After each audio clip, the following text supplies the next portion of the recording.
Friends, Vishal Chhabra Academy once again welcomes you all. We are meeting after a very long time. Actually, I was busy in the worksheets which are coming in the government schools, तो उसमें मैं लगी हुई थी. But I'm really sorry for delay. और 12th class के बच्चे भी मुझसे इस पर लिए नाराज़ हो रहे हैं और उन्हीं की चॉइस की वजह से मैंने चैप्टर नंबर 5 नहीं लिया है. अकॉर्डिंग टू देम कि उन्होंने कहा कि पहले मैम लेसन नंबर 6 करो, तो will take up class 12 lesson number 6 today. ठीक है. This is actually the molecular basis of inheritance. We know that they are the genetic material क्या होता है due to which the characters are passed on to the next generation. हमारे human beings में they are मतलब in fact in everyone, in every organism there are two types of genetic material, the DNA and RNA. DNA is deoxyribonucleic acid and RNA is ribonucleic acid. ठीक है.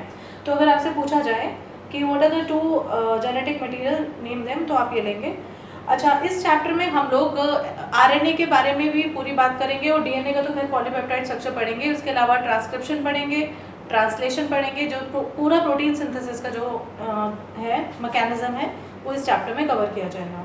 So let's start the DNA. We'll start with the DNA. DNA is a long polymer or of deoxyribonucleotides. ये देख लीजिए, long polymer है deoxyribonucleotides का. Length of the DNA is usually defined as a number of nucleotides present in it. जो length होती है DNA की वो किस चीज़ पर डिपेंड करती है कि कितने न्यूक्लियोटाइड्स उसके अंदर प्रेजेंट है.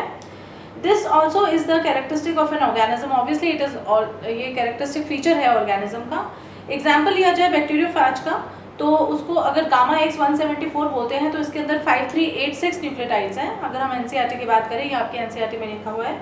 बैक्टीरियोफेज लैम्डा जो है उसके अंदर 48502 बीपी है. बीपी मतलब बेस पेयर्स होता है. ओके. ई कोलाई जो है उसके अंदर 4.6 इंटू 10⁻⁶ बीपी है. एंड हैप्लॉइड कंटेंट है जो ह्यूमन का, हमारे डीएनए का, वो 3.3 इंटू 10⁹ बीपी है. ठीक है.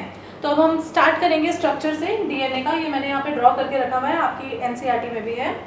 तो let us recapitulate the chemical structure of the polynucleotide chain. A nucleotide has 3 components. एक न्यूक्लियोटाइड के 3 पार्ट होते हैं. एक नाइट्रोजनस बेस होता है, एक पेंटोज शुगर होती है और एक फॉस्फेट ग्रुप होता है. राइट. तो there are 2 types of nitrogenous bases. प्यूरीन्स हैं और पिरामिडीन्स हैं. जो प्यूरीन्स हैं उसमें A and G आता है और पिरामिडीन्स में C and T आता है. RNA जब होता है तो T की जगह यूरेसिल होता है. This we have already studied in our previous classes, right? Uracil is present in RNA at the place of thymine. अच्छा, एक नाइट्रोजनस बेस की बात की जाए तो nitrogenous base is link to the OH of 1 prime carbon pentose sugar, ठीक है, through a N glycosidic bond to form a nucleoside. ठीक है. तो न्यूक्लियोसाइड क्या है? एक नाइट्रोजनस बेसिस जैसे मैंने आपको बताया ATCG, जब वो लिंक होता है पेंटोज शुगर से, ये वाला, ठीक है, ये पेंटोज शुगर हो गई और ये नाइट्रोजनस बेस हो गया. राइट. तो a nitrogenous base is link to the OH of 1 prime C pentose sugar through N glycosidic linkage to form a nucleoside. इनके अंदर जो बॉन्ड होता है वो N ग्लाइकोसिडिक होता है और इसको हम न्यूक्लियोसाइड कहते हैं. जब इसके साथ फॉस्फेट ग्रुप जुड़ जाता है तो फिर हम उसको न्यूक्लियोटाइड कहते हैं. ठीक है. सच एज एडिनोसिन और डीऑक्सीएडिनोसाइन, गुआनोसिन और डीऑक्सीगुआनोसिन, साइटिडिन और डीऑक्सीसाइटिडिन एंड यूरिडिन और डीऑक्सीथाइमिडिन, ये सारे के सारे क्या हैं? Nucleosides. Okay.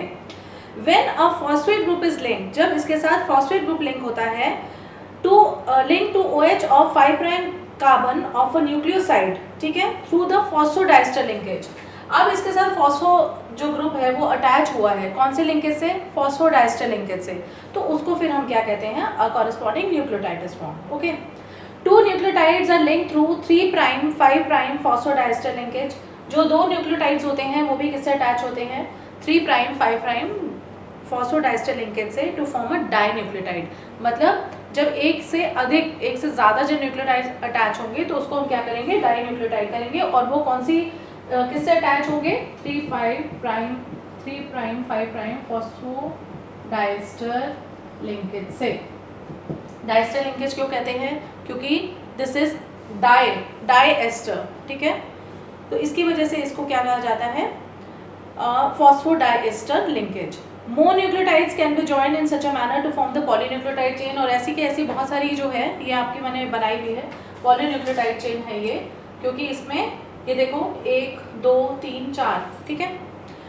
A polymer thus formed has at one end a free phosphate moiety at the 5 prime end of the sugar which is also referred to as the 5 prime end of the polynucleotide chain. तो इसका जो यहाँ से start है वो 5 prime है और जो यहाँ पे एंड है इसका वो 3 प्राइम है. Okay. Similarly at the other end the polymer the sugar has a free hydroxyl group. यहाँ देखिए free hydroxyl group है 3 प्राइम कार्बन ग्रुप में, जिसको कि 3 prime end of the polynucleotide chain कहा जाता है. अभी तक हमने क्या पढ़ा?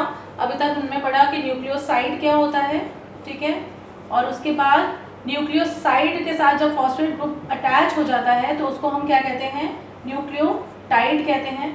और जब ये बहुत सारे यूनिट्स आपस में मिलते हैं तो उसको पॉलीन्यूक्लियोटाइड चेन कहते हैं. ओके, यहाँ तक सबको क्लियर है? कोई भी प्रॉब्लम हो तो पूछ सकते हो. फिर उसके बाद है कि similarly at the other end of the polymer the sugar has a free hydroxyl group at the 3 prime group which is referred to as the 3 prime end of the polynucleotide chain. The backbone of the polynucleotide chain is formed due to sugar and phosphates. जो उसकी backbone है बेटा वो तो sugar और phosphate से बनी है ना, जैसे हमारी रीढ़ की हड्डी होती है, स्पाइनल कॉर्ड होती है, ठीक है, दैट इज द बेस. तो इसका जो बेस है वो बेसिकली क्या है? राइबोस शुगर है और फॉस्फेट है. ओके, तो बैकबोन इसकी बनी हुई है. द नाइट्रोजनस बेसिस, जो नाइट्रोजनस बेसिस है वो इसके साथ लिंक टू है शुगर मॉइटी से and which project from the backbone, और जो यहाँ से प्रोजेक्ट हो रहे हैं बाहर के साइड बैकबोन से. Okay.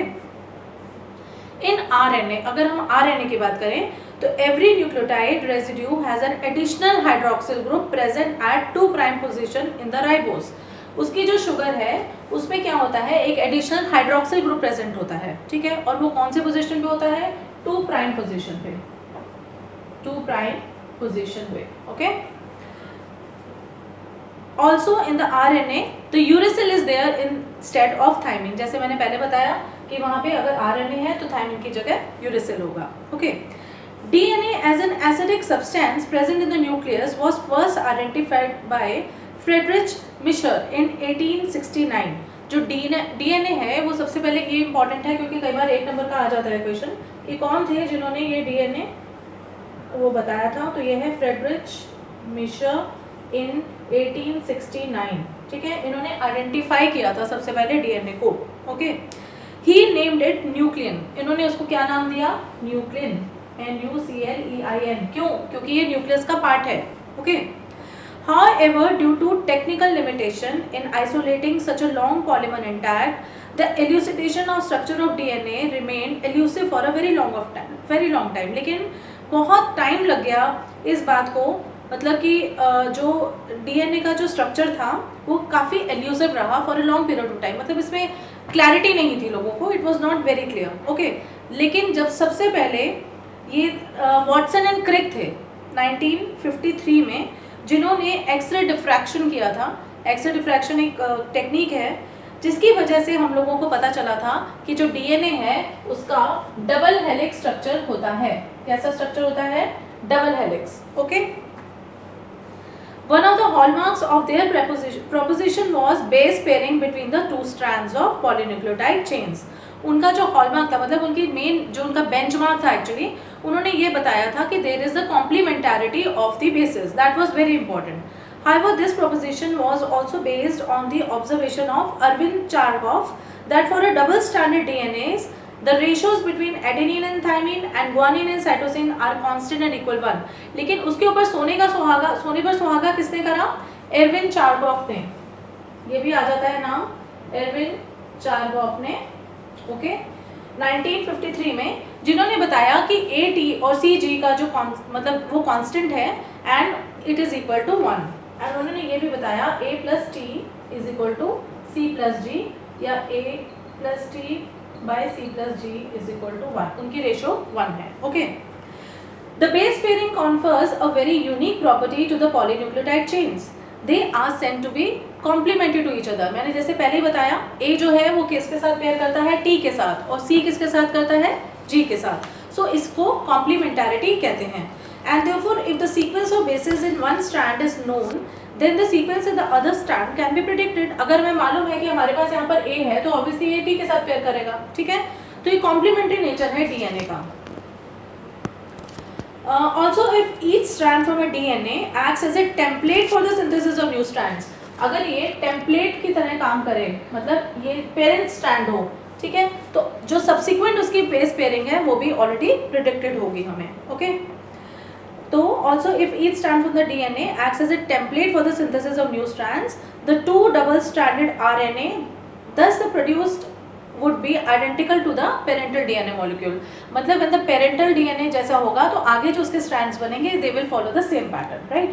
Because of this the genetic implications or the structures of the DNA became very clear. इसी की वजह से हम लोगों को काफ़ी clarity मिलती गई। जैसे कि पहले फीचर जो सेलाइन फीचर था डबल हेलिक्स स्ट्रक्चर का वो ऐसा था। पहला, it is made up of 2 polynucleotide chains where the backbone is constituted by sugar phosphate and the bases project inside. हमें ये बात क्लियर हो गया कि डीएनए जो है वो एक डबल स्ट्रैंडेड स्ट्रक्चर है, ठीक है, और उसका जो बैकबोन बना हुआ है राइबोज शुगर का बना हुआ है और फॉस्फेट का ग्रुप बना हुआ है और जो नाइट्रोजनस बेसिस हैं वो उसके आगे प्रोजेक्ट हो रहे हैं, right. Second thing, the 2 chains have anti parallel polarity. इनकी जो पोलैरिटी है वो ऐसे है कि एक चेन अगर 5 प्राइम 3 प्राइम है तो दूसरी जो है 3 प्राइम 5 प्राइम है, ठीक है। The 2 chains have anti-parallel polarity. It means if the one chain has polarity 5 prime to 3 prime, the other is 3 prime to 5 prime. ये एक बात क्लियर हो गई। अब है the bases in the 2 strands are paired through hydrogen bonds, forming the base pairs. जो 2 strands में base pairs है वो hydrogen bonds के द्वारा linked है, ठीक है। Adenine forms 2 hydrogen bonds with thymine. Adenine जो है वो डबल बॉन्ड बनाता है और जो CG हैं वो आपस में ट्रिपल बॉन्ड बनाते हैं। तो ये हम पढ़ेंगे, adenine forms 2 hydrogen bonds with thymine from the opposite strand and vice versa, दोनों के बीच में मतलब डबल बॉन्ड रहेगा। लेकिन जो ग्वानिन है वो बॉन्ड करता है साइटोसिन के साथ with 3 hydrogen bonds, right. This you have to remember. A जो है वो डबल बॉन्ड है किसके साथ, थाइमिन के साथ, और जो जी है वो सी के साथ है ट्रिपल बॉन्ड के साथ, okay. As a result always a purine comes opposite to pyrimidine, ठीक है, तो ये आपस में ऑपोजिट आते हैं। This generates approximately uniform distance between the 2 strands of the helix. मतलब इसकी वजह से इनका जो स्ट्रक्चर है वो बिल्कुल फर्म रहता है और क्या होता है, यूनिफॉर्म डिस्टेंस उनका रहता है। ये नहीं कि एक डीएनए के स्ट्रैंड का डिफरेंस कुछ और है, डिस्टेंस कुछ और है, दूसरे का नहीं। It remains intact and uniform. Now the third thing is the 2 chains are coiled in the right handed fashion. मतलब ये जो है जो 2 coils हैं वो राइट हैंडेड फैशन में है। The pitch of the helix is 3.4 nanometers. इसकी जो पिच है वो कितनी है, 3.4 nanometers, right. And there are रफली 10 BP और 10 पेयर्स हैं इन ईच टर्न। हर टर्न में क्या है, इसमें कितने हैं, 10 आते हैं इसके अंदर। इसका मतलब ये है the distance between a BP in a helix is approximately 0.34, ठीक है ना। 3.4 को 10 से डिवाइड करेंगे तो कितना आ जाएगा, 0.34। तो 2 स्ट्रैंड्स, 2 उसके बीच में कितना फर्क है, अराउंड 0.35 नैनोमीटर्स, 0.34 नैनोमीटर्स, राइट। एक बेस पेयर में consequently the distance between a base pair in a helix is around 0.34 nanometers. कैसे आया, 3.4 को 10 से डिवाइड करके। अब है the plane of one base pair stacks over the other in double helix. ये जो बेस पेयर्स है एक दूसरे के ऊपर स्टैकिंग होती है इनकी। This in addition to hydrogen bonds confers the stability of the helical structure. इसी की वजह से डीएनए की स्टेबिलिटी ज़्यादा होती है और आरएनए की कम होती है, राइट, क्योंकि इनका स्टैकिंग नेचर है। Now compare the structure of the purines and pyrimidines. Can you find out why the distance between 2 polynucleotide chains in the DNA remains almost constant. क्यों रहता है कांस्टेंट, क्योंकि इनके हेलिकल स्ट्रक्चर की stability है, stacking का nature है, ठीक है। The proposition of the double helix structure for DNA and it's simplicity in explaining the genetic implication became revolutionary. ये एकदम जैसे कहते हैं ना आग लग गई, रेवोल्यूशन हो गई। Very soon Francis Crick propose the central dogma in molecular biology. इसी के बाद सेंट्रल डॉगमा पता चला। वो क्या है सेंट्रल डॉगमा, कि जो जेनेटिक इन्फॉर्मेशन है वो डीएनए से आरएनए में और आरएनए से प्रोटीन बनती है। इसको क्या कहा जाता है, सेंट्रल डॉगमा। ये ध्यान रखिएगा बेटा, ये आ जाता है एग्जाम में 1 नंबर का, कि डीएनए से आरएनए फॉर्मेशन होगी और आरएनए से क्या बनेगा, प्रोटीन बनेगा, ओके। इसको सेंट्रल डॉगमा कहा जाता है। वैसे ही मैसेंजर आरएनए होता है क्योंकि मैसेंजर आरएनए ही आगे प्रोटीन्स बनाता है। In some viruses, the flow of information is in reverse direction, that is from RNA to DNA. कुछ वायरसेस में क्या होता है, ये रिवर्स डायरेक्शन में भी हो सकता है, RNA से DNA की तरफ, ठीक है। तो आज हम लोगों ने क्या पढ़ा, आज हमने क्या पढ़ा कि जो इसकी बैकबोन है वो फॉस्फेट और राइबो शुगर की बनी है, उसके जो नाइट्रोजनस बेसेस हैं वो आगे प्रोजेक्ट कर रहे हैं, और डबल हेलिकल स्ट्रक्चर कैसा होता है, 2 बेस पेयर्स के बीच में डिस्टेंस कितना होता है, एक जो टर्न में कितने बेस पेयर्स होते हैं, ठीक है। और उसके अलावा हम लोगों ने साइंटिस्ट के नाम पढ़े कि फ्रेडरिच मेजर ने क्या बोला और एरविन चारगॉफ ने क्या बताया कि AT और CG की रेशो 1 होती है। तो आज के लिए इतना ही, हम लोग अगली क्लास में मिलेंगे। Any queries, any questions, you are always welcome, and please like, share and subscribe my channel. Okay, good night.